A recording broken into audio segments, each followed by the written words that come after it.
Welcome to the Meat Cats in Focus, where we dive into the pressing issues of today. I'm your host, Tom, and today we're tackling some hot button topics that have Mainers talking and debating all across the state. Let's get into it. First up, the controversy surrounding biological males who identify as females participating in girls' sports using girls' locker rooms and showers. Governor Mills and her Democrat controlled legislature argue that preventing these individuals from competing would be discriminatory. But here's the question: isn't allowing biological males into girls' sports and locker rooms a violation of the rights of those biological females? I really kind of think so. Maybe I'm wrong, but I don't think so. This debate has sparked outrage among parents, athletes, and advocates for women's sports. Critics argue that this policy undermines the integrity of girls' sports and creates an unfair playing field, could actually result in massive injuries.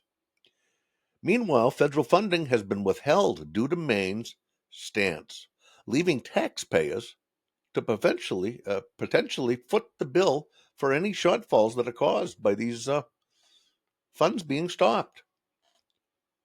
Why? Why would we want to do this? Now, let's talk about State Representative Laura Libby. Recently, she had posted a comment and a picture of a transgender boy from Cumberland, Maine, on social media. The post drew heavy criticism from Democrats who accused her of targeting a vulnerable individual. Now, I don't know how that can be because the picture's pretty much public. It's even been in media accounts of these sports events.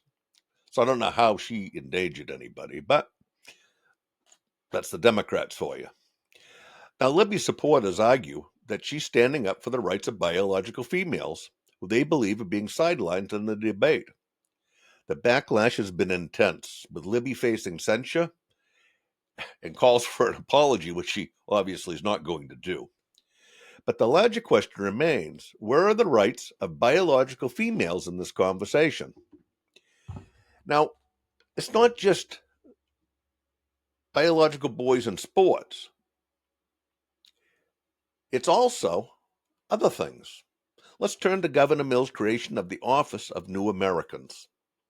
This initiative, led by an immigrant that she chose, has been heavily funded and is seen by critics as a slush fund for the Mills administration.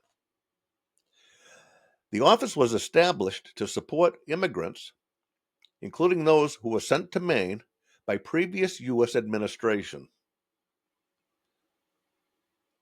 sometimes in the middle of the night.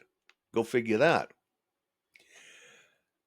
While supporters praise the initiative as a step towards inclusivity and economic growth, opponents argue that it diverts resources away from Maine's existing residents and taxpayers. At this point, our Maine Care, or that's the Medicare for Medicaid, excuse me, for Maine, that's been overrun and it's broke from taking care of the illegal immigrants, their pet project. So the debate over immigration policy in Maine is far from over, and it's a topic that continues to divide communities all across the state. Now you have to understand, the southern part of the state is 100% leftist Democrats, while the northern portion of the state is rightist Republicans. But the majority of the population, of course, is in the southern part of the state, which obviously the Democrats are leading the charge here. Now, let's not forget some other moves that have been raising eyebrows. A bill, LD 1259, is in the works to prevent law enforcement from cooperating with U.S. Immigration and Customs Enforcement. Critics see this as another ploy by Governor Mills to protect her initiative of populating Maine with illegal immigrants, which she has really, truly tried to do. I mean, she's not trying to hide it. Then there's the now withdrawn bill from Democrat Republican Kristen Cluria of Lewiston, which would have allocated $250,000 to provide tampons in boys' bathrooms in public schools. It was withdrawn, as I said, but why would you put tampons in boys' bathrooms in public schools? Another withdrawn bill, submitted by a Democrat representative from the town of Harpswell, sought to make LGBTQ courses mandatory for children to graduate from high school. Now, if that's not indoctrination, I don't know what is. Now, the legislative efforts have sparked questions about the direction Maine is heading under the leftist control.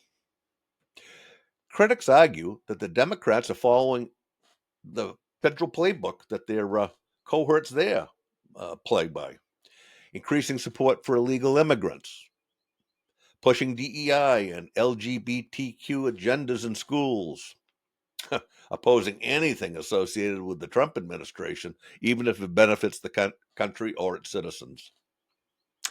Now, there's also speculation about state funds being misused to support these initiatives. And there's calls for a much needed audit growing louder and louder. Now, is Maine being forced into a far left agenda that the Democrats want? It really, truly seems so. Now, it's a lot to think about, so that's all for today. Thanks for tuning in, and don't forget to subscribe for more deep dives. And, well, until next time, stay informed, and by utmost of all, stay in focus.